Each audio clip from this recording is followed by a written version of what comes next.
Europe 1, Daphné Burki. Et vous écoutez Bonjour la France, toute l'équipe est là. Et notre invitée ce matin, Catherine Sellac. Alors Catherine, je vous présente celui qui est entré sans dire bonjour. Vous avez remarqué, hein, c'est pas moi qui le dis, c'est vrai. Mal aimable, hein, mal aimable. Mais oui, mais c'est pour ça qu'on l'aime bien. C'est Didier Porte qui est avec nous aujourd'hui. Bonjour Didier.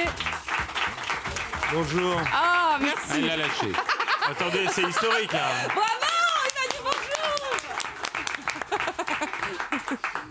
Madame Sellac, je vous annonce que vous avez mangé votre pain blanc.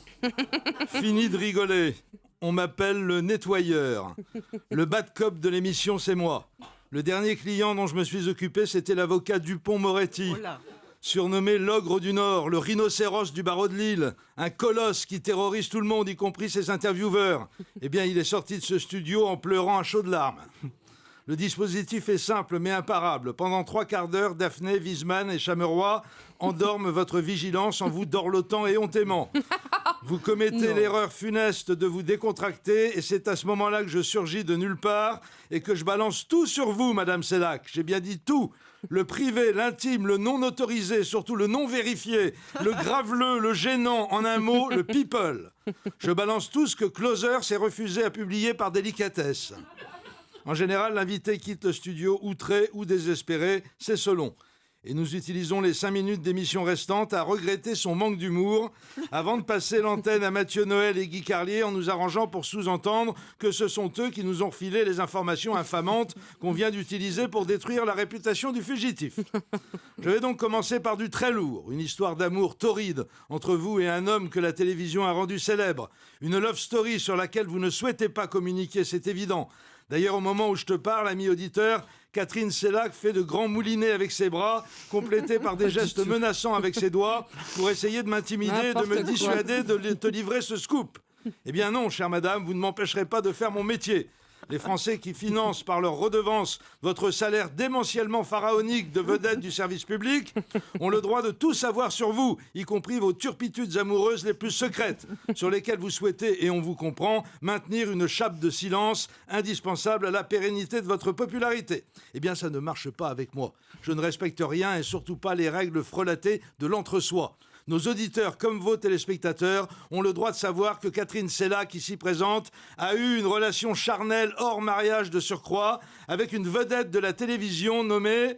Attention, énorme scoop en perspective, avec Claude Sérillon. Ça vous embouche un coin, comme disent les jeunes. Même à moi. Chers auditeurs, si vous voyez la tête de Catherine Sellac, elle est détruite. Au cas très improbable, mes chers collègues, où l'un d'entre vous aurait disposé de cette information, j'espère qu'il ne m'a pas grillé mon scoop au cours des 3 premiers quarts d'heure de l'émission. Ça serait regrettable. Vous noterez, Daphné, que dans ma goujaterie, je me suis montré d'une prudence de sioux. J'ai pris la précaution de dire Catherine Sellac a eu une relation avec Claude Sérillon. Je me suis couvert pour le cas où ils seraient plus ensemble. C'est qu'il paraît qu'à la télé, on change de partenaire à tire-larigot, comme disent toujours les jeunes. Un matin, c'est café, un autre, c'est thé, le troisième, c'est les deux à la fois. C'est que c'est un drôle de milieu. Ah bon ? Si ça se trouve, comme Sérillon est désormais au chômage, que ses cheveux frisés et blanchis le font ressembler de plus en plus à Lionel Jospin, et qu'il passe toutes ses soirées à boire avec Michel Drucker et Bruno Mazur, Catherine Sellac l'a quitté pour refaire sa vie avec l'acteur Yvan Attal, par exemple. Et ne m'interrompez pas pour me dire qu'est-ce qu'Yvan Attal a à voir dans cette histoire. C'est pas moi qui ai déclaré à Voici, à propos des célèbres entretiens dos à dos qui concluent votre magazine Thé ou Café, je vous cite, « Si on obtient des choses en tenant le regard de l'invité, on en découvre d'autres avec le toucher. On sent les os, la musculature, si la personne est sèche ou moelleuse. C'est érotique, il y a une tension qui s'installe. Certains s'affalent, d'autres restent raides. C'est intéressant. Ça serait surtout intéressant d'avoir les noms de ceux qui se sont affalés et surtout de ceux qui sont restés raides. Voilà. Une fois n'est pas coutume. Il semblerait que ce soit le cas de l'acteur Yvan Attal, dont vous dites, je vous cite toujours, il est si peu extraverti, si glacial, qu'il m'en a plus dit dans le dos à dos que dans le face-à-face. Au toucher, je suis rentré dans son intimité. Tout à coup, on s'est retrouvés à même température. Je ne peux pas l'expliquer, mais c'était très sensuel. Fin de citation. Je le savais, c'est moi qui avais raison. Catherine Sellac n'est plus avec Claude Sérillon, elle est avec Yvan Attal. C'est ça la télé, il change tout le temps.